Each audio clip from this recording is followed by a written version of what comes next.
Nuevamente, buenos días a todos los presentes. Como, como siempre, me es grato saludarles en el marco del ciclo de webinars permanentes del Cuerpo Académico Final Resource Group del IESCA, Universidad Veracruzana. Y nos complace darle la bienvenida a quien el día de hoy será nuestra conferencista, la doctora Miriam Sosa Castro. Permítanme darles a conocer parte de su quehacer profesional y académico. La doctora Miriam Sosa Castro es profesora de tiempo completo del Departamento de Economía de la Universidad Autónoma Metropolitana, Unidad Iztapalapa. Es doctora en Economía, maestra en Ingeniería y licenciada en Economía por la Universidad Nacional Autónoma de México.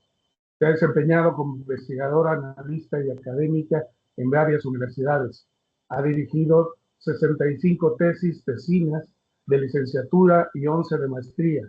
Ha publicado 75 productos de investigación en revistas y libros especializados nacionales e internacionales. Ha impartido más de 11 cursos a nivel doctorado, 60 de maestría, 100 de licenciatura y 4 módulos en diplomado. Ha presentado más de 115 ponencias en diferentes eventos académicos especializados a nivel nacional e internacional. Es miembro numerario de la Academia de Ciencias Administrativas y miembro del Sistema Nacional de Investigadores Nivel 1 desde el 2018. Pertenece al Comité Científico y a la Junta Directiva del Multinational Financial Society. Es miembro de la Red Mexicana de Científicos por el clima y coordinadora del Grupo de Trabajo Financiamiento de la Acción Climática. A sus líneas de investigación son financiamiento para la acción climática, cambio climático como fuente de riesgo financiero, instrumentos financieros derivados climáticos, riesgo de transacción a una economía sostenible, econometría financiera. Nuevamente, doctora Miriam Sosa, adelante con su charla. Muchísimas gracias por la presentación. Agradecer también la oportunidad de estar aquí, la invitación. Igualmente, bueno, creo que el doctor Rogelio no puede estar en este momento, pero bueno, él me hizo favor de extenderme la invitación. Y bueno, pues comentarles que esta línea de investigación se ha venido trabajando ya desde hace bastante tiempo en coordinación igualmente y en colaboración con los doctores Edgar Ortiz y la doctora Alejandra Cabello. Hemos estado justamente tratando de analizar qué es lo que pasa con la estructura de capital en México, justamente en las empresas mexicanas. Y bueno, voy a irles platicando un poquito de qué va esta investigación en particular, pero también un poco de lo que hemos realizado anteriormente. Antes de continuar, quería preguntar, ¿de cuánto tiempo dispongo, por favor?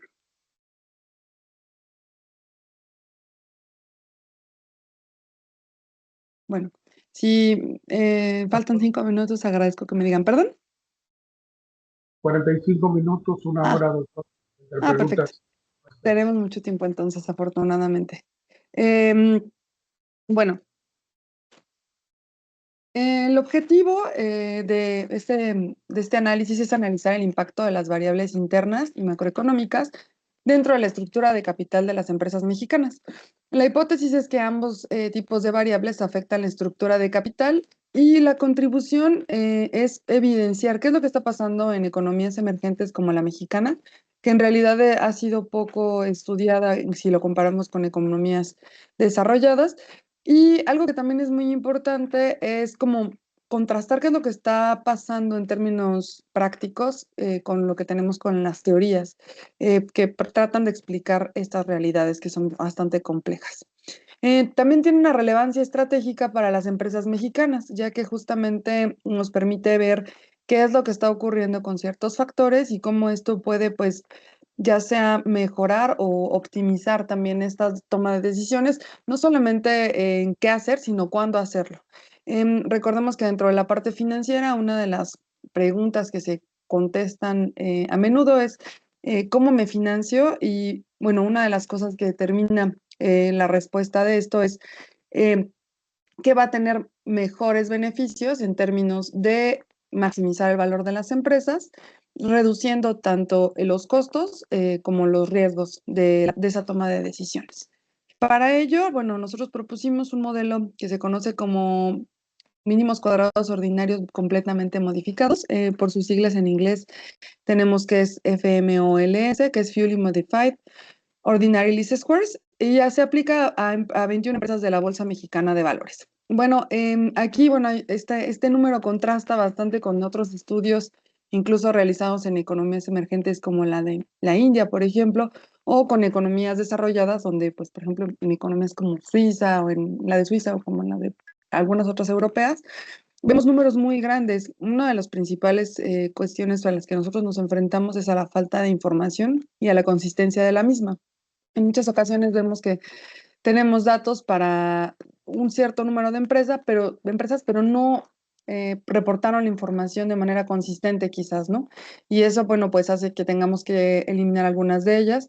Y también en algunas ocasiones tenemos datos que parecen ser un tanto errados o se salen, por así decirlo, ¿no? De lo normal, alterando de manera muy importante los resultados de los modelos y quitándole estas consistencias. Entonces también a veces también tenemos que quitar este tipo de empresas y es por eso que, bueno, de manera consistente lo que encontramos en este periodo de estudio es que para 21 empresas sí tenemos esa información y es por eso que nos quedamos con ellas. Igualmente hemos dejado de lado a empresas que son financieras. Las empresas financieras, como por ejemplo los bancos, van a tener una dinámica financiera distinta e incluso, bueno, reportan diferentes tipos de razones financieras y por eso es que tampoco las incluimos en. ¿Cuál es el contexto y la problemática? Bueno, México es una economía abierta y altamente dependiente de Estados Unidos. Vamos a estar mencionando justamente la economía estadounidense porque lo que proponemos en este estudio es, además de utilizar variables macroeconómicas internas, es decir, de México, también vamos a incluir tanto el PIB como la tasa de interés de Estados Unidos como variables que van a estar determinando los cambios en la estructura de capital de las empresas mexicanas. Recordemos también que muchas de las empresas mexicanas, además de tener socios comerciales en Estados Unidos, muchas de ellas a veces se financian en las bolsas norteamericanas. Algunas de ellas incluso han dejado de cotizar, por ejemplo, en México y se van a cotizar a Estados Unidos o se mantienen aquí con CPOs o de repente también tienen el tema de los ADRs. Entonces, todo esto hace que pues las tasas de interés que se encuentran determinadas por la economía vecina impacten también a la dinámica de las economías, de las empresas, perdón, mexicanas. Otra cosa que también es muy importante es que recordemos que cuando la tasa de interés de Estados Unidos sube o baja, también tiende a crear efectos en nuestra economía, ya que nuestros valores, sobre todo nuestros bonos, se vuelven más o menos atractivos hacia Estados Unidos. Entonces, bueno, hacia los inversionistas internacionales. De esa manera, pues tenemos que hay reacomodos también en los portafolios de inversión de estos inversionistas internacionales y eso crea efectos también macroeconómicos como en el tipo de cambio, por ejemplo, o incluso en la inflación por todos los componentes importados que tienen nuestros productos o los productos que se elaboran en México. Entonces, bueno, todo esto hace que haya impactos de esa economía y por eso hemos decidido incluir. Igualmente, recordemos que el PIB de Estados Unidos está intrínsecamente ligado con el de México, por lo que ya habíamos comentado, pero también por el tema, por ejemplo, de la migración y de algunos otros sectores que dependen muchísimo de lo que ocurra en la economía vecina.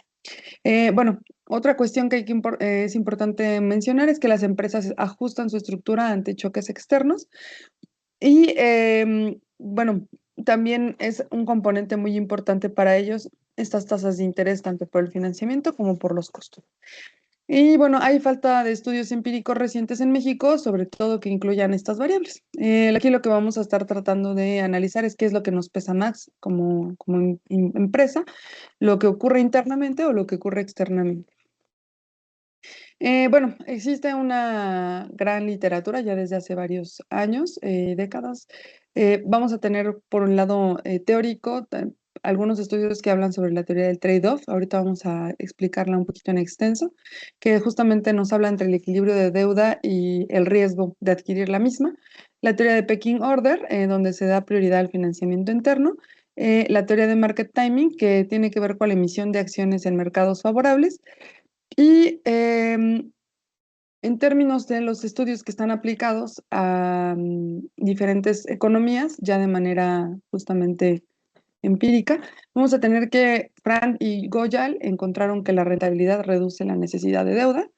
Rayan y Singales lo que muestran es que hay un tamaño el tamaño, perdón, de la empresa como tal aumenta el acceso al crédito. Esto, bueno, tiene bastante sentido, ya que da cierta certidumbre. También en las empresas de mayor tamaño generalmente están mayormente posicionadas en el mercado, llevan más tiempo y bueno, pues todo esto da confianza para poder otorgar este crédito. Igualmente, bueno, la alta evaluación bursátil se ha visto que tiene que ver con la menor deuda, de acuerdo con lo reportado por Baker y Burler. Y lo que nos dice justamente es que cuando yo tengo acceso o garantizado justamente que mis acciones están bien, que mis inversionistas también lo están, bueno, pues también van a tener menos presión justamente sobre la propia compañía, lo cual va justamente a permitir que yo pueda tener, bueno, no tenga que verme obligado a tener más deuda. Y bueno, ampliar un poquito esto del marco teórico. La teoría de Static Trade-off de Modigliani y Miller en realidad es la que conocemos como la teoría base. Lo que nos va a decir es que las empresas buscan un nivel óptimo de endeudamiento. Me voy a regresar 2 pasitos y bueno, rápidamente. ¿Qué es lo que queremos ver nosotros? La estructura de capital, que básicamente es, ¿sí? La estructura de capital, que es básicamente cómo se financia una empresa. Generalmente la estructura de capital es recursos propios, capital, y recursos externos o ajenos o de terceros, que básicamente sería la deuda. Entonces, vamos a tratar justamente en las empresas de buscar una combinación óptima que nos permita justamente maximizar el valor de la empresa, minimizando, ya hemos comentado, ¿no? Tanto los riesgos como el costo de financiamiento. Va a haber varias teorías que tratan de explicarnos qué es lo que ocurre con esta, o cómo es que se determina esta estructura de capital. Y nosotros, primero, anteriormente a este estudio, analizamos cómo es que la variable tamaño incide en qué pasa con la estructura de capital de la empresa y la rentabilidad y el tema, por ejemplo, del tamaño, ¿no? Perdón, es rentabilidad y la Q de Tobin, que tiene que ver justamente con la evaluación en el mercado. En este caso, ahora lo que nosotros estamos queriendo analizar es qué es lo que incide en los cambios en la estructura de capital. Entonces, ¿por qué? Bueno, porque estamos asumiendo que la estructura de capital no es algo que se logra, que se tiene y que se mantiene estático, sino que va a ir evolucionando y lo que nosotros queremos ver es si estas variables que hemos seleccionado tienen algún impacto en estos cambios en la estructura de capital. Entonces, eh, ¿cuáles son algunas de estas teorías que nos podrían explicar cambios en la estructura de capital? Bueno, eh, en primer lugar, bueno, esta teoría que tiene que ver con algo estático nos dice, vamos a llegar a un nivel óptimo que va a tener que ver justamente con los beneficios fiscales y con la disminución de riesgos, estrés financiero y costos, justamente, ¿no? ¿Y esto por qué? Bueno, en un inicio Modigliani y Miller proponen un modelo donde nos dicen, bueno, pues es que da igual con qué te financies. Si es con deuda o con capital, lo que importa es qué tan bueno seas con el uso de los recursos para poder generar ganancias. Em, en un segundo momento, lo que hacen ellos es quitan algunos de los supuestos. Ay.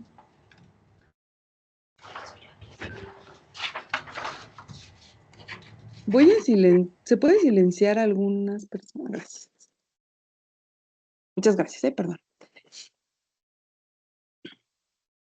Ok, en un segundo momento quitan algunos de los supuestos y uno de ellos es que no hay pago de impuestos. Al quitar yo este supuesto, entonces se encuentra que hay una ventaja de tener una empresa endeudada versus a una que no lo está. ¿Por qué?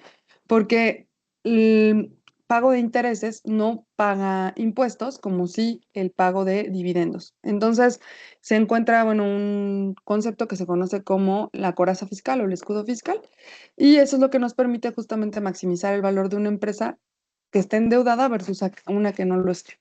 Entonces, bueno, lo que nos dice justamente Modigliani y Miller, bueno, es que se va a quedar así una vez que se alcance esa estructura óptima, y por eso es que se dice que es una teoría de tipo estático. La realidad lo que nos muestra es que hay razones de endeudamiento que van variando por el tiempo y que no son comparables entre empresas que fueran similares.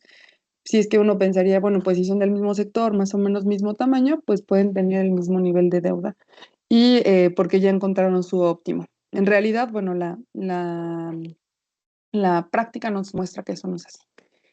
Una segunda teoría es la del pecking order, que básicamente lo que nos dice es que para que yo elija una estructura de capital voy a tomar en cuenta la asimetría de información entre los directivos o el personal interno o los administrativos de una empresa y los inversionistas. Aquí lo que yo voy a asumir, lo que se asume en esta teoría es que nosotros como administrativos tenemos cierta información que es pues hasta cierto punto privilegiada y demás y que no la conocen los inversionistas. Entonces, la toma de decisiones que yo haga, ellos lo van a tomar como justamente una señal y en función de eso van a tomar sus decisiones. Entonces, voy a preferir yo eh, financiarme a través de mis recursos internos, es decir, con capital, para evitar los costos asociados a la emisión de valores en condiciones de esta información asimétrica, pero también para justamente evitar que se salga, por así decirlo, el presupuesto de las manos o que incrementen mucho los costos, también por la emisión de deuda. Entonces, bueno, ya cuando el capital es insuficiente, se recurre a esta deuda y en última instancia vuelvo a emitir acciones, ya que hacerlo cuando estas, por ejemplo, están subvaloradas, supone transferir riqueza de mis accionistas actuales a nuevos inversionistas.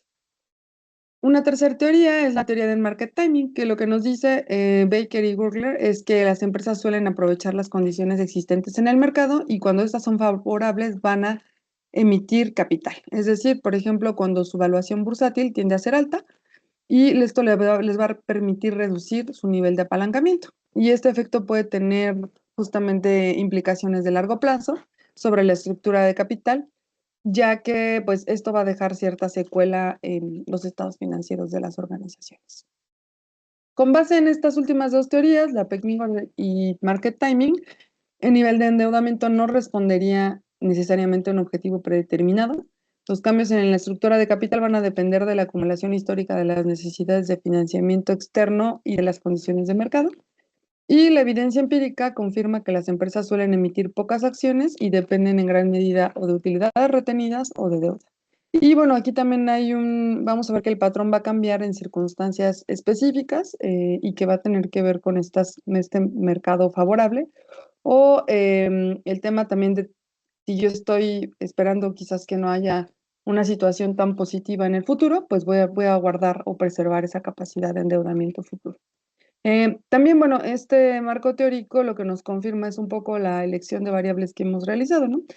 Si tomamos en consideración este tema de las condiciones del mercado con la teoría del market timing, pues lo que tratamos justamente de ver es si esta parte del crecimiento económico y las tasas de interés están o no incidiendo en este cambio en estructura de capital. ¿Qué datos hemos empleado? Bueno, en el lado izquierdo tenemos una tablita donde mostramos justamente los tickers, las claves bursátiles de cada una de las empresas. Las variables internas que vamos a emplear es rentabilidad, tamaño y la Q de Tobin. Ahorita vamos a explicar cada una de ellas. Y las variables externas es la tasa de Banxico, de Banco de México, de corto plazo, la Fed, el PIB de Estados Unidos y el PIB de México. Y los datos son trimestrales, obteniendo un panel balanceado para todas las empresas.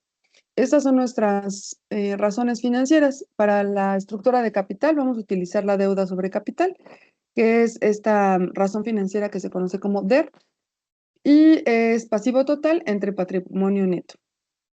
Dentro de la Q de Tobin vamos a tener justamente el valor de mercado del capital más la deuda entre el total de activos. Esto lo que nos va a decir es qué tan bien valuado tiene y qué tan buenas expectativas tiene el mercado sobre nuestra empresa. Entonces, cuando esta es positiva, es más de hora 1, eso quiere decir que tengo un buen valor de mercado. Y cuando me encuentro por debajo de 1, quiere decir que, bueno, el mercado no está tomando buenas expectativas o no tiene una buena valuación o imagen, por así decirlo, también de la empresa.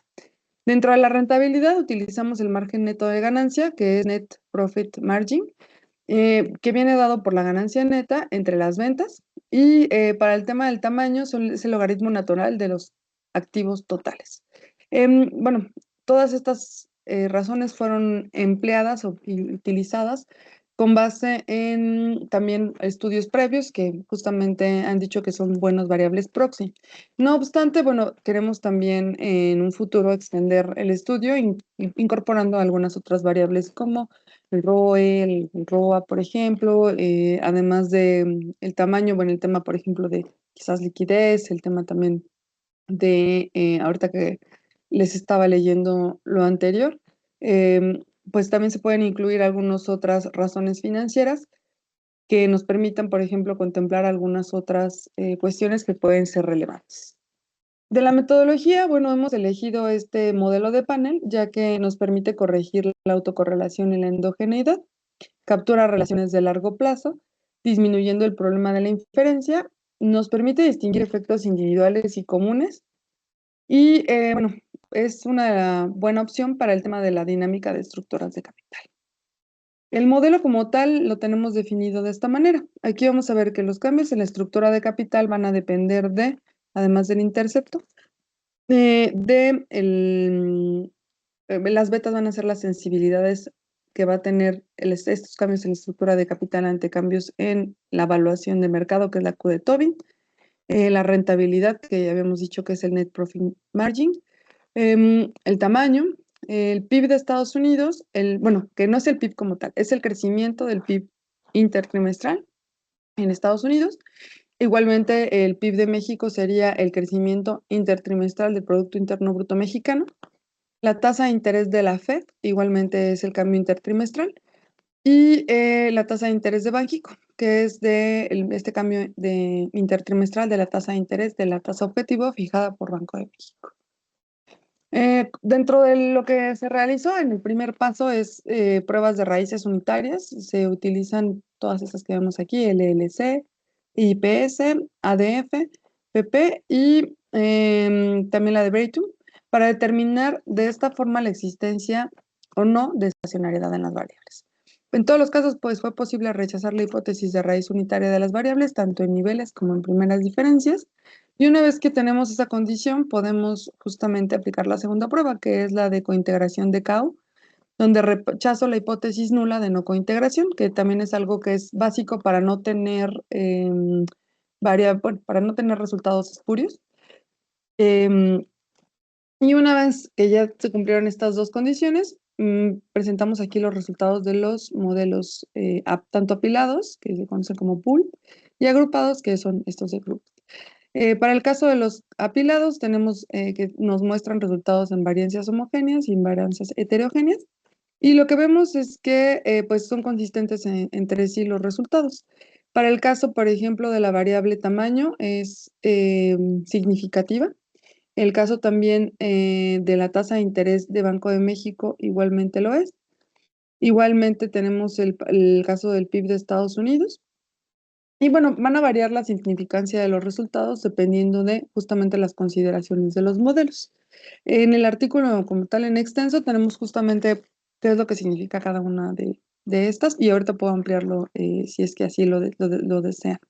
Decidimos rezagar algunas de, bueno, estas variables, la tasa de interés de Estados Unidos, de México, igualmente los PIBs, porque lo que hemos encontrado en la literatura es que en un primer momento pues no se ve tanto el cambio, sino que la información tarda en verse reflejada en las decisiones de inversión y en las decisiones de financiamiento de las empresas.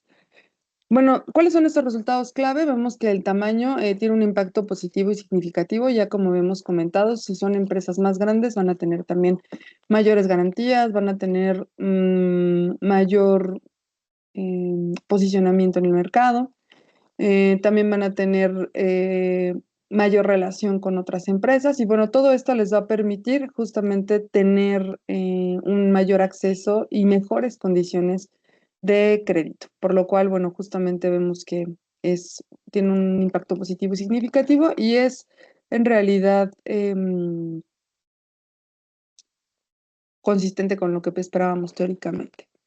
En cuanto a la rentabilidad, bueno, vemos que es un tanto débil esta relación y no significativa, lo cual, bueno, lo que nos podría estar mostrando es que a pesar de que tenemos justamente buenos números o que tengamos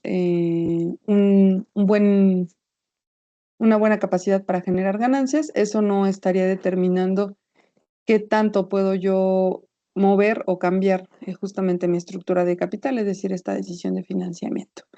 En cuanto a la tasa de Fed y la tasa de Banco de México, va a tener un efecto negativo en deuda que también tiene que ver con lo que comentábamos teóricamente.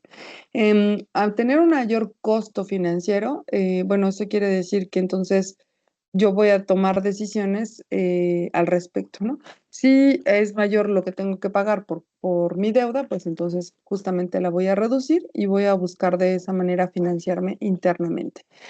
Em, Igualmente, también recordamos que las tasas de interés tienen que ver mucho con el tema de riesgo. Entonces, bueno, pues al tener también esta mayor tasa de interés, quiere decir que tenemos condiciones de crédito que son más duras, lo cual permite pues también que se contraiga el crédito y que quizás también sea más difícil mantener esa deuda funcionando.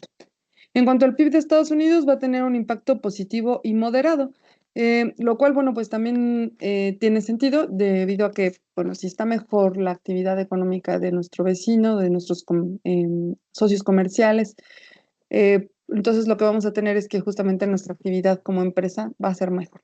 Esto quiere decir que al tener una mejor actividad empresarial, bueno, también puedo tener mejores perspectivas de crecimiento, puedo también tener mejores cuestiones que puedan ocurrir en general en todas las variables financieras y esto, bueno, pues también me puede permitir que si yo quiero ampliar el endeudamiento, lo pueda hacer. Y bueno, en el caso del PIB de México no tiene un efecto claro en decisiones de capital. Eh, Analizando un poco los resultados y comparándolos con aquellos realizados por otros autores, bueno, empresas grandes acceden más fácil a deuda y este resultado ya es similar al obtenido por Affinity, Salim y Ratnawati en 2021. La rentabilidad no determina decisiones de financiamiento, igualmente es contrastado con este estudio que es similar al que hemos realizado nosotros. Las tasas altas de la Fed y de Banxico van a frenar el endeudamiento y pues paradójicamente el PIB de Estados Unidos, la actividad de Estados Unidos va a influir más que las condiciones internas. También recordemos que estas empresas que están cotizando a la Bolsa Mexicana de Valores son empresas grandes y que justamente, bueno, tienen relaciones comerciales a nivel internacional, por lo cual, bueno, pues esto también podría tener todo el sentido. Igualmente vemos que la evidencia va a apoyar a las dos teorías que hemos analizado anteriormente, el tema del trade-off y el tema del market timing, ya que, bueno, lo que decíamos, las condiciones del mercado van a determinar qué tanto cambia la estructura de capital de las empresas. En cuanto a los factores externos, van a tener mayor incidencia que los factores internos en estas decisiones de deuda. El tamaño va a ser lo más relevante internamente y bueno, pues tenemos así que las teorías clásicas parcialmente se confirman, sobre todo por el tema del contexto en el mercado. En cuanto a la recomendación que se hace, bueno, es considerar el entorno global para tomar decisiones de financiamiento y en un futuro lo que se espera es comparar con otras economías de América Latina. Actualmente estamos obteniendo datos de todas las empresas que se pueda, de Colombia, de Perú, Chile, Brasil y México, y la idea es justamente hacer un panel para todas ellas, pero también uno para cada economía y observar qué es lo que está ocurriendo con sus estructuras de capital. Y creo que esto es especialmente importante, sobre todo también después del tema del COVID. Hemos visto que a nivel macroeconómico, para, como tal como para los países, pero también a nivel empresarial, ha habido cambios muy importantes a partir justamente de la pandemia, en cuanto a que, bueno, pues muchas empresas recurrieron a altos niveles de endeudamiento y pues justamente a largo plazo estas decisiones, bueno, van a tener consecuencias. Igualmente, bueno, algunas otras cosas en las que hemos estado empezando a trabajar es en el tema de criterios, otro tipo de criterios que no tienen que ver solamente con lo financiero, sino también con el tema social y con el tema ambiental, y ver cómo justamente esto impacta en temas de rentabilidad, temas de estructura de capital y algunas otras cuestiones que son importantes para las empresas en este contexto tanto financiero, ambiental y social cada vez más complejo que tenemos. Bueno, pues por mi parte, creo que sería todo y tenemos buen tiempo para poder platicar al respecto y compartir algunas ideas. Muchas gracias, doctora Miriam. Y damos apertura para aquellos que quieran participar. ¿Alguna pregunta, observación?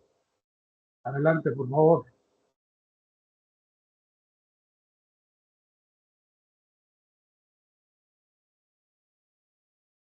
Hola, buenos días. A ver, Buenos voy a días. prender mi cámara para que me vean. Hola, doctora, buenos días. Yo soy Mirna Angélica Palafox Mariscal. Estaba yo escuchando en sus conclusiones la última parte donde menciona que los factores externos resultan más importantes y el tamaño pareciera ser lo único relevante. De esos factores externos o de esas consideraciones globales, al final dijo, estamos revisando aspectos sociales y aspectos de sustentabilidad, si no mal recuerdo, creo que lo anoté por aquí, qué tanto impactan. Pero bueno, de todos estos factores externos y este entorno global, de acuerdo con lo que ha investigado, ¿qué es lo que considera que afecta más a las empresas?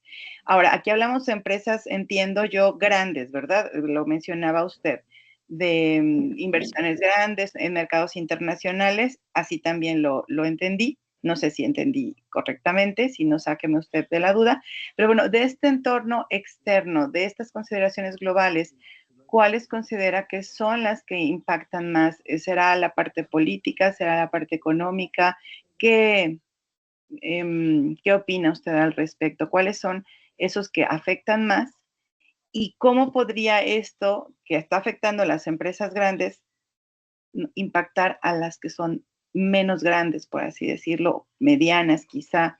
Creo que pequeñas, a lo mejor no, la investigación no llegaría hasta ahí, pero bueno, ¿qué me puede decir al respecto? Gracias. Muchas gracias. ¿Contesto la pregunta o vamos a hacer como una ronda? Adelante, doctora. Adelante, Muchas por favor. gracias. Muchísimas gracias, profesora Mirna, por el cuestionamiento y la pregunta, y en realidad también creo que es una reflexión. Em, Este estudio lo concluimos antes de que empezara todo lo que ha estado ocurriendo justamente con Trump y con lo que ha estado ocurriendo también con nuestra nueva presidenta. Creo que algo que sería súper pertinente es actualizar este estudio, hacer uno más, uno independiente incluso, en el que justamente veamos cómo todas estas decisiones a nivel internacional en términos comerciales y políticos están impactando a las empresas mexicanas. Ahorita yo creo que nos encontramos en un momento particularmente álgido y particularmente complejo por todo lo que está ocurriendo a nivel internacional. En primer lugar, bueno, tenemos una alta tensión a nivel geopolítico y con justamente estos conflictos que no han parado y que incluso han escalado en los últimos, pues en los últimos meses. Por otro lado, también el tema de Trump y los cambios que hay constantemente en términos comerciales han también hecho que nuestra relación, sobre todo, por ejemplo, con países como China, también ya desde hace varios años haya incrementado. Entonces, bueno, quizás también, ahora lo que pienso es que quizás también introducir a ese factor en estos modelos cada vez va a ser más importante, porque ya tenemos esta biegemonía, por así decirlo de alguna manera, a nivel económico y comercial, a nivel global. Yo creo que definitivamente todo lo que ha estado ocurriendo y sobre todo el tema arancelario es algo que podría ser en este momento lo que más les estaría pegando a las empresas mexicanas, tanto grandes como chicas, e incluso creo que a nosotros como personas de a pie, en el tema, por ejemplo, de las decisiones empresariales de contratar o de despedir gente, ha tenido impactos muy importantes en nuestra economía. Entonces, la incertidumbre y la volatilidad sería una manera de que se podría incluir en estos modelos este factor. Lo hemos hecho, hay un artículo en la REMEF que pueden encontrar, en el que incluimos una cosa que se llama el índice de la incertidumbre de la política económica, que es Economic Policy Uncertainty Index, EPU. Lo pueden encontrar gratis y lo pueden encontrar mensual para varias economías. Igualmente hay otro índice que se llama Monetary Policy Uncertainty Index, que es MEPU. Igualmente lo hemos ocupado y justamente tiene que ver con esta incertidumbre en la política monetaria de, sobre todo el país de Estados Unidos, ¿no? Eso creo que también podría ser algo que se puede integrar. Y en otros estudios también nosotros lo hemos hecho, pero a nivel sectorial de Estados Unidos, con un índice de volatilidad que también en esta página pueden encontrar y que está asociado al VIX, que justamente tiene que ver con estos cambios que hay en el Standard Poor's 500 y lo que se espera que vaya a ocurrir. Entonces, bueno, pues creo que a nivel general eso es lo que por el momento podría contestarle, profesora Mirna, y no sé si es que contestado cabalmente a la duda. Sí, muchas gracias. Incluso, bueno, me llama la atención, ¿no? Que pareciera más impactante lo que sucede en Estados Unidos que en nuestro propio país, de acuerdo con los resultados que nos muestra.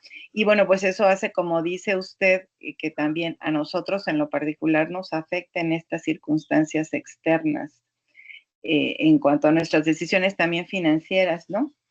Y esta parte de qué me conviene más, ¿no? Si endeudarme, que muchos financieros, no sé si lo haya, seguramente lo he escuchado, considerado y demás. Algunos financieros dicen, bueno, es mejor la deuda porque no es dinero propio, pero bueno, a veces el endeudamiento si no se sabe manejar o en un momento de incertidumbre como lo maneja usted ahorita, con todos estos factores que se adicionan a la investigación que nos presenta, pues a lo mejor no sería la mejor alternativa, ¿no? Dadas las condiciones de incertidumbre. No sé qué opine al respecto, porque muchos dicen, bueno, es mejor a veces una deuda bien financiada, bien trabajada, bien administrada, porque no es dinero propio el que se está poniendo en riesgo, pero yo creo que estas circunstancias presentes probablemente no nos lleven a esta conclusión. No sé qué opina al respecto. Digo, a mí me parece un razonamiento bastante lógico, pero con tanta incertidumbre, con tanta volatilidad como lo dice, pues quién sabe si la deuda externa realmente, bueno, la deuda externa a la empresa, pues sea una buena alternativa. No sé usted qué opine. Claro, no, yo totalmente de acuerdo. Creo que todo va a depender también de las condiciones. Yo estaba reflexionando un poco respecto al que estamos en una cosa que es como la trampa de la liquidez, ¿no? Por mucho que Cierto. se estén modificando las tasas de interés, mientras no haya condiciones de estabilidad en la economía, tanto a nivel interno como a nivel externo, no importa qué tanto bajen las tasas de interés o no, creo que tampoco se va a poder dar un impulso a la economía como el que se espera que haya, ¿no? Y sobre todo porque pues el caso de México es particularmente especial ahora, ¿no? Me puse a analizar la deuda de México desde que empezó el presidente AMLO hasta el momento y ha incrementado en más de 60%, lo cual es totalmente alarmante para nuestra economía. Y uno diría, ¿y eso qué tiene que ver con la deuda en las empresas? Pues cuando cae nuestra calificación como riesgo país, pues eso también impacta en las tasas de interés que pueden llegar a tener nuestras empresas, tanto internamente como externamente. Y obviamente, pues también si las condiciones de nuestro mercado no son positivas ni alentadoras, tampoco las tasas de interés van a ser bajas o las condiciones de crédito van a ser flexibles o buenas para nuestras empresas. Entonces, yo creo que habría que contemplar todo ese tipo de situaciones y también los cambios que pueda haber en el futuro a todas las imposiciones, restricciones que tiene justamente el presidente Trump en lo que le queda todavía, que es bastante de su mandato, ¿no? Todo esto yo creo que va a impactar y a pesar de que las empresas pues, sea una muy buena empresa y esté generando bastante, creo que lo tendría que considerar. Le agradezco mucho, muchísimas No, al gracias. contrario. Muchas Bueno, gracias. hay mucho que comentar, lo que hablaba de la trampa de la liquidez, también totalmente cierto, ¿no? Pero bueno, ya me callo, si no aquí me quedo conversando. Gracias, doctora. Buenos días. Muchas gracias, muy rico platicar con usted. Adelante, por favor, Angelina. Buenos días, doctora. Muchas gracias. Muy interesante.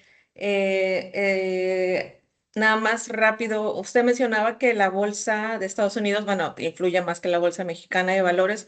Yo estoy haciendo un trabajo sobre la gestión de la reputación corporativa en empresas del sector logístico portuario y algo importante de esta parte es cómo podríamos interpretar, por ejemplo, este hallazgo en términos de competitividad o de percepción de riesgo. Digo, si afecta más algo externo que algo interno, entonces estamos hablando de percepciones, ¿no? De cómo somos competitivos ante los riesgos externos, que son los principales riesgos que en mi caso, para mi investigación, afectan al sector logístico portuario.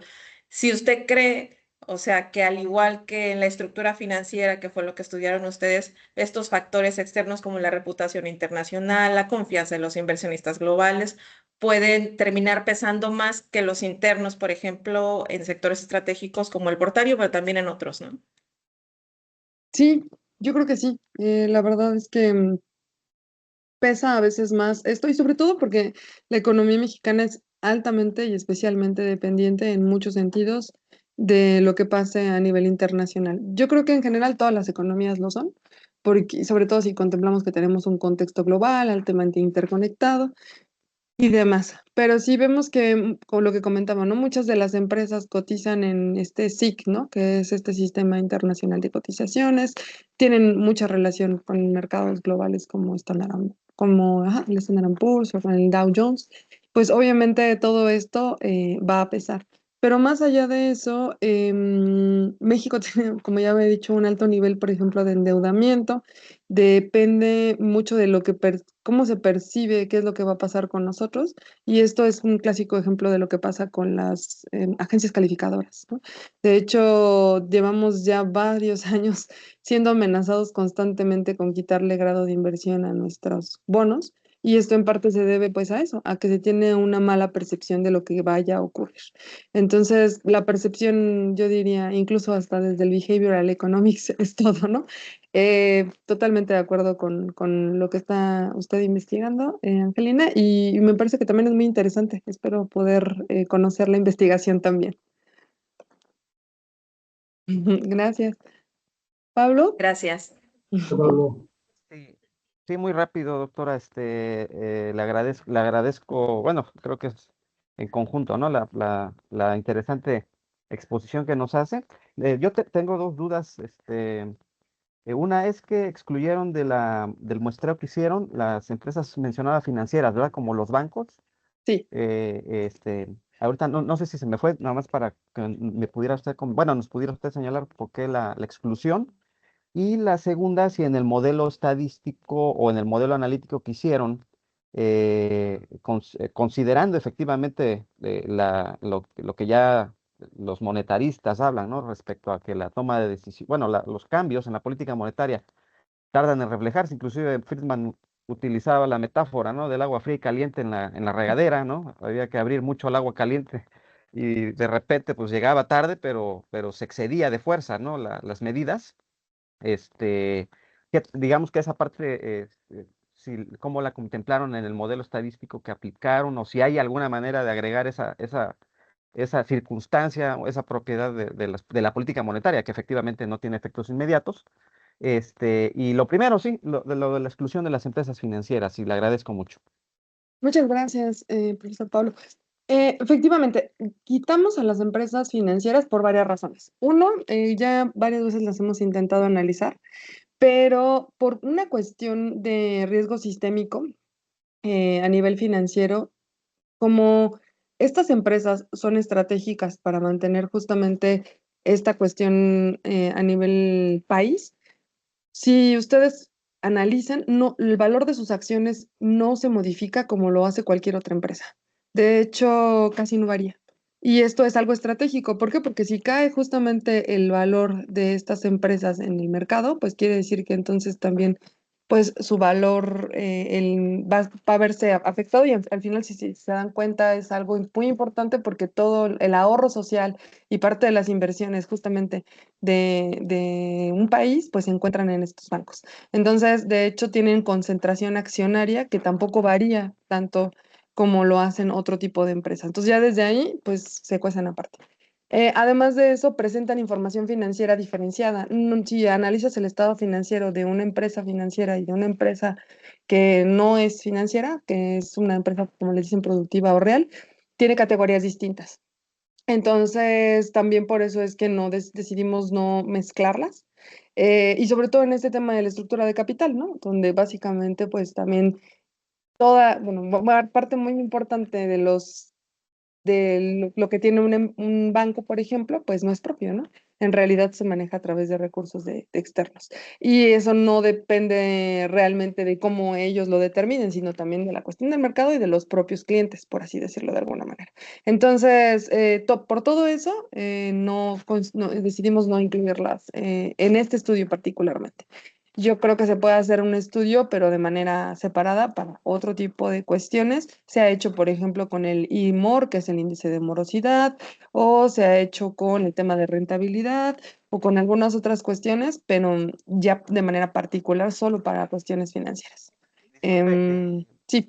¿y usted asumiría que esto obedece a que la banca en México es mayormente extranjera? Digo, hace unos días se anunció la compra de Banamex por parte de un accionista mexicano, pero no sé si la estructura de origen de la mayor parte del sistema bancario, como están sedes distintas a la de México, pudiera, digamos, explicar un poco lo que precisamente usted menciona, ¿no? Que el sistema digamos, el valor de las acciones y la parte sistémica de la estructura, digamos, financiera de estas instituciones, al ser extranjeras, presenta esta característica. Bueno, es muy interesante lo último que mencionó, que se va a hacer una ampliación posteriormente a otros países de América Latina, a ver cómo está el tema ahí también, porque me imagino que a lo mejor, bueno, no sé si a nivel Latinoamérica sea la misma situación, ¿no? Que la mayor parte del sistema de bancos está extranjero, Ujú. o hay países que tienen mucha banca nativa. Estaría interesante, yo creo yo. Pero perdón, era nada más ahí como un tipo reflexión en voz alta. Sí, puede ser que también, bueno, eso más bien yo creo que es algo que adiciona a lo que acabamos de comentar, que el tema también de que sean empresas extranjeras y que justamente no se toman las decisiones a nivel local, sino a nivel global, por así decirlo, pues también va a tener un cierto impacto en cómo se modifican.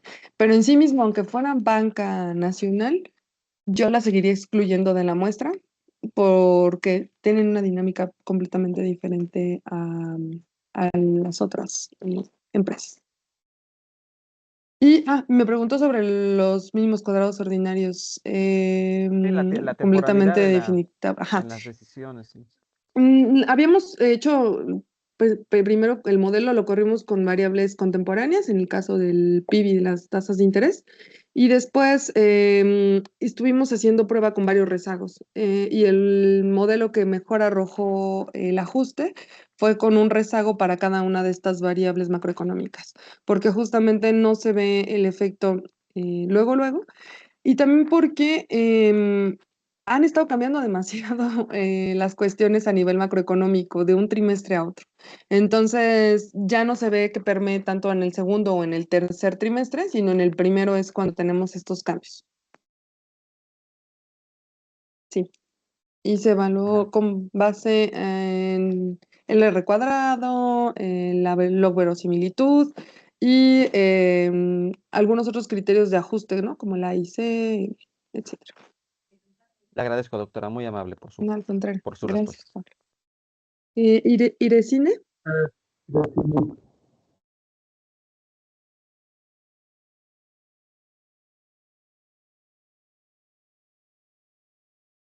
perdón, no escuchamos.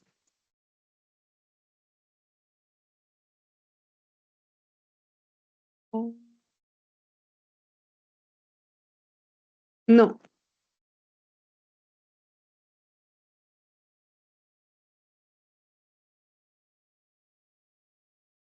Seguimos sin escucharte, Iresine. Aunque tienes abierto el micrófono, creo que es otra cuestión. Quizás ahí en el ajuste. Elegir el micrófono y decir, Si no podemos mientras escuchar a Daisy Daisy termina de... en lo que... No, aún no te escuchamos, Ire. Por Daisy, mensaje iré en el chat.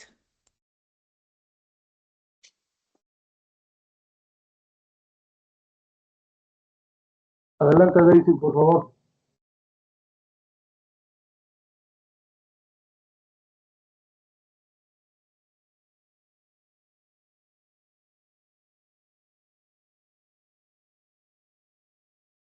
Creo que Creo que tampoco la tampoco nos puede habilitar. Daisy, y no es algo de la configuración de la reunión, ¿no? ¿Sí? no, es el micrófono local del Ok. usuario. Entonces, Julio César, por favor, en lo que Daisy y la cine eligen el micrófono. Hola, ¿qué tal, doctora? Mucho gusto. Julio César Mucho gusto. Fernández para servirle. Mi pregunta va orientada hacia también mi tema de investigación, que es un poco la armonización contable, o bueno, que se trata sobre la armonización contable en el gobierno del Estado, y en este caso, pues a nivel nacional. Yo tengo ¿cuál es su perspectiva, la perspectiva de usted sobre la corrupción que tiene que existir sí o sí dentro de lo que es el sector empresarial a este nivel de empresas para que existan estos desvíos de recursos que han sonado mucho en los últimos, no sé, 30 años? Pero ahorita básicamente lo que hablamos del famoso huachicol fiscal, que hablamos de 577,000 millones de pesos, y o las cuestiones estas de los desvíos de recursos para que podamos andar comprando mansiones en Japón y cosas así. Todo esto que a veces es un poquito alarmista y amarillista políticamente hablando, pero que también existe los conceptos de la barredora y que ya tuvimos una herencia de 80 millones de pesos y cosas así. Todo eso tiene que estar sí o sí conjugado con pues una parte del sector empresarial a través de las empresas factureras o de las empresas fantasmas, etcétera. ¿Cuál es la percepción de cómo afecta a la economía mexicana o cuál es su percepción de la empresa mexicana hacia estos conceptos? Gracias. Muchas gracias, Julio César. Bueno, primero, bueno, coincido que hay un problema, yo creo que es un problema estructural en realidad de la economía mexicana. Yo no diría que solamente son las empresas mexicanas, creo que son las empresas y lo pueden y se adaptan al entorno, ¿no? Entonces, en un entorno donde se les permite realizar sobre todo este tipo de cuestiones o se les facilita, pues es donde justamente prolifera más, ¿no? Y es casualmente en cuestiones también de países, sobre todo emergentes.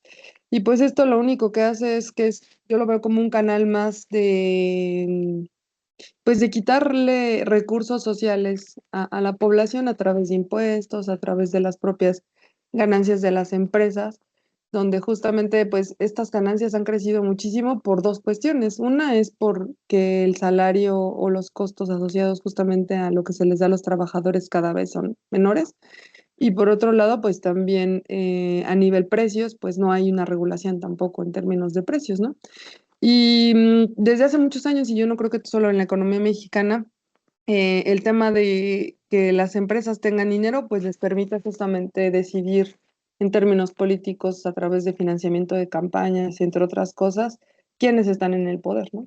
Y esto particularmente creo que se va a poner peor a partir de esta reforma judicial que ha estado aprobada recientemente. Ay, yo hablo de estos temas y hasta la piel se me pone chinita porque la verdad es que creo que no considero que esté para nada alentador el panorama. Em, ¿Y por qué? Bueno, pues porque ahora justamente quienes van a impartir justicia, no creo que lo que anteriormente estaba fuera perfecto, pero creo que ahora lo que va a haber puede no ser mejor, ¿no? Entonces, pues justo, ¿no? El hecho de que desde en Estados Unidos pasa, tú puedes financiar la campaña política de un juez y pues al rato pedirle justamente que sea el que dictamine a tu favor. Y en este caso es lo que va a seguir ocurriendo o lo que va a todavía pasar aún más, no solamente con las empresas, sino con algunas otras instituciones delictivas eh, que ya todo el mundo conoce, para que justamente siga creciendo este tema tanto de corrupción como de impunidad y de desvío de recursos, ¿no? Entonces, pues sí, creo que son cómplices hasta cierto punto unas instituciones de otras para que todo este circo, para que toda esta cuestión que está realizándose, pues pueda ocurrir, ¿no?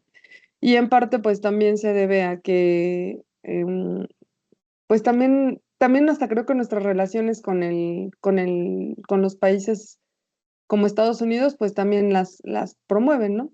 Muchas de las cuestiones que pueden no estar de la mejor manera siendo desempeñadas, ¿no?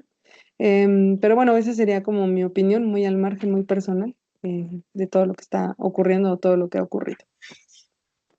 Muchas gracias, doctor. No hay de qué. Me voy a permitir leer la pregunta de Iresine. Muchas gracias por la pregunta. ¿Cómo podría adaptarse el modelo del panel que usted utilizó para grandes empresas enfocado en MIPYMES, considerando las limitaciones de información financiera? Y si esto fuera, ¿qué variables financieras recomendaría incluir, además de rentabilidad, tamaño, para captar mejor su realidad? Bueno, la realidad es que el tema de MIPYMES, uno de los principales problemas que tiene es la falta de información. Entonces, pues tendría que hacerse un buen cuestionario para poder tener algunas variables. Y yo me quedaría, por ejemplo, con el tema de liquidez, me quedaría con el tema de... Ahora tú estás metiendo el tema de lideradas por mujeres, entonces puede ser una variable, un modelo en Probit o Logit con el tema de si es mujer quien la lidere a 1 y si es hombre el quien la lidere a 0 o viceversa. El tema también de metería que incluso si va a haber perspectiva de género, eh, a características demográficas propias de las mujeres, es decir, casada, soltera, número de hijos, etcétera, para ver si eso también te aporta un poco más de información como tal de esa empresa.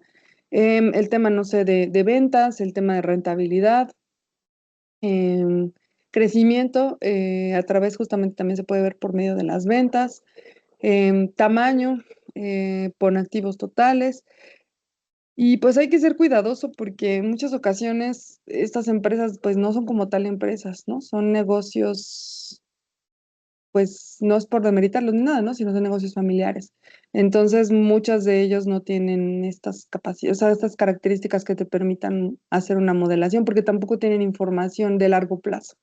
Entonces, pues creo que se pueden adaptar, excepto, o sea, todas las variables que nosotros ocupamos, e incluso incluir algunas más,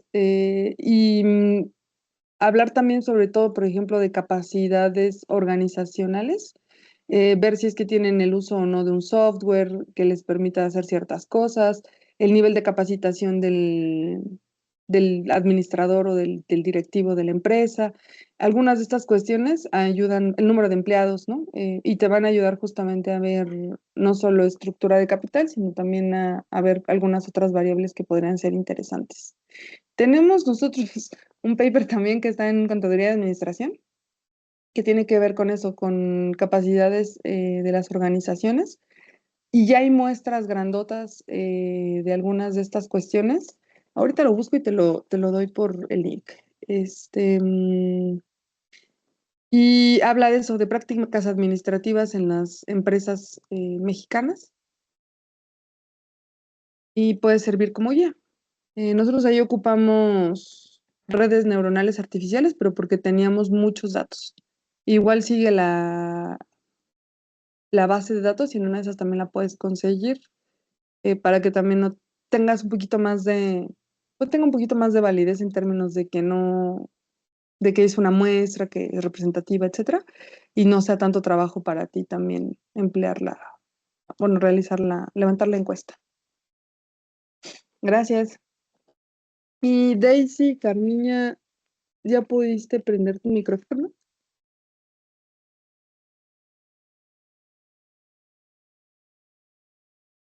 No sé si no sé si quieras escribir en el chat.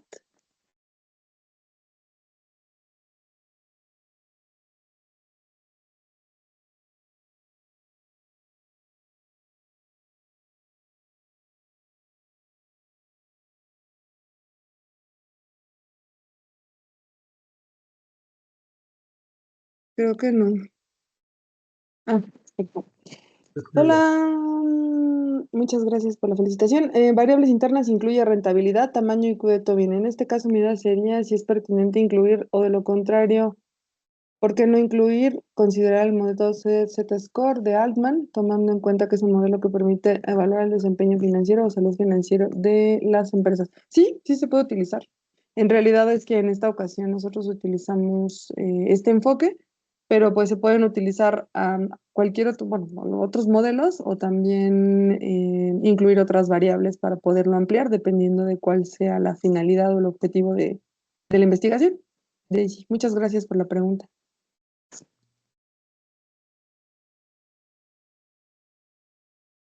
No sé si hay alguna otra comentario o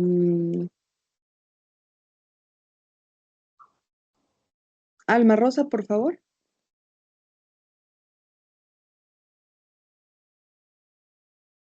Hola, muy buenos días. Disculpe, yo más allá una duda del tema, o bueno, sí del tema, quisiera saber dónde manejó sus datos, en qué software hizo el modelo, o sea, dónde capturó su base de datos o algo así. Ujú.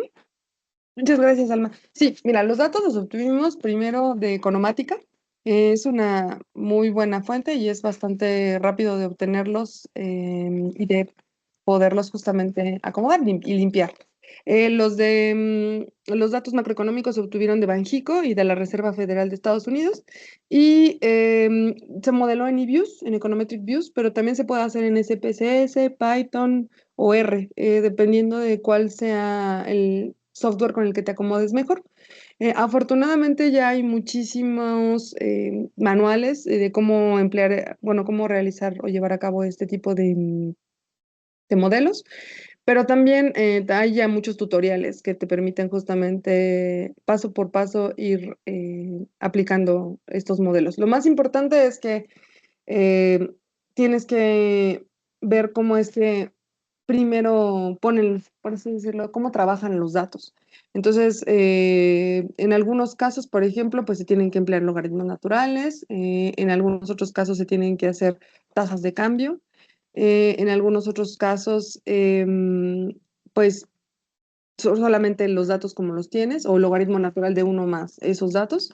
Y una vez que ya tienes trabajados esos datos, tienes que ver los estadísticos, que tengas consistencia entre los datos y después ver, revisar la literatura para saber cuáles son las pruebas que a priori tienes que realizar para poder justamente cumplir con todas las consideraciones en términos empíricos. Por ejemplo, raíces, si hay raíces unitarias o no, si hay cointegración, en el caso de series de tiempo, heteroscedasticidad, autocorrelación y algunas otras cosas. Y después de eso, pues ya emplear, bueno, hacer el modelo y ver que el modelo sea consistente, que te dé datos que tengan esa consistencia. Y antes de todo eso, ver que lo que vas a analizar tenga sentido teórico, porque si no tiene sentido teórico, entonces, pues los resultados, aunque te puedan salir perfectos con un casi 80 de R cuadrado y todos los criterios súper bien, si no hay justamente una relación teórica detrás, pues no van a servir de nada. Eso sería todo, Alma. Exacto, muy bien, muchas gracias. ¿No? ¿De qué? Pues, Ok, doctora, creo que aquí tenemos a César Rola. Adelante, hola, César. César, por favor.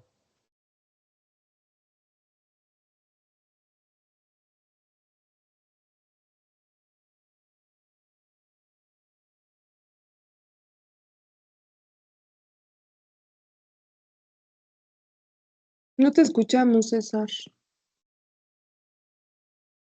Ah, pues por eso. Ya. Eh, ¿Qué tal, Miriam? Pues qué gusto escuchar a la doctora Miriam Sosa, como siempre, una persona muy comprometida y desprendida, compartida con lo que hace, su conocimiento y gracias por darte el tiempo de estar aquí. Me gustaría, me perdí un poquito porque lo dijiste bien rápido y pues yo soy lento y medio sordo. Esto de los indicadores de percepción que mencionaste que tienes entendí que tienes uno en REMEF. Ajá. Si nos pudieras platicar un poquito más esto de estos, mencionaste dos, ¿verdad? Sí, hicimos un análisis para ver cómo es que impacta a la incertidumbre de la política económica, que es el Economic Policy Uncertainty Index, que está en esa página que se llama EPU Index. Ahora se las comparto si quieren. Gracias. ¿Cómo es que impacta a la Bolsa Mexicana de Valores en su indicador general, pero también en su indicador que es ESG, que es Environmental, Social and Governance? Aquí está en el link, ya se los compartí, ahí vienen todos los indicadores y son gratuitos mensuales. Es un índice que se conoce como índice de texto, que básicamente lo que hace es detectar la frecuencia con la cual aparecen en los encabezados de ciertos diarios, de ciertos periódicos locales, palabras asociadas con esto. Entonces, medimos justo cómo impacta este índice y el índice de la incertidumbre de la política monetaria de Estados Unidos y de México en estos indicadores que comentaba, que es el de el IPC normal y el IPC ESG. Y ahora también les comparto ese artículo que tenemos ahí para que lo puedan checar. Y del otro, hicimos un análisis sobre cómo a nivel sectorial impacta la volatilidad. Eh, Ellos mismos en el EPU Index tienen un indicador que viene, que a su vez se compone como de 80 subindicadores, donde tienes como, se llaman índices categóricos. Entonces tienes por categoría cómo es que cada variable te va a impactar pues en lo que tú quieras, ¿no? Y en este caso nosotros lo que hicimos es sacar los índices sectoriales del Standard & Poor's y los índices categóricos que tienen que ver con volatilidad que impacta a ese Standard & Poor's y vimos de manera particular qué es lo que ocurre. Y lo hicimos sobre todo porque hay un índice que tiene que ver con la pandemia. Entonces, lo que queríamos ver es eso, qué tanto impactó la pandemia en cada uno de los sectores. Ahora les digo cómo se llama ese.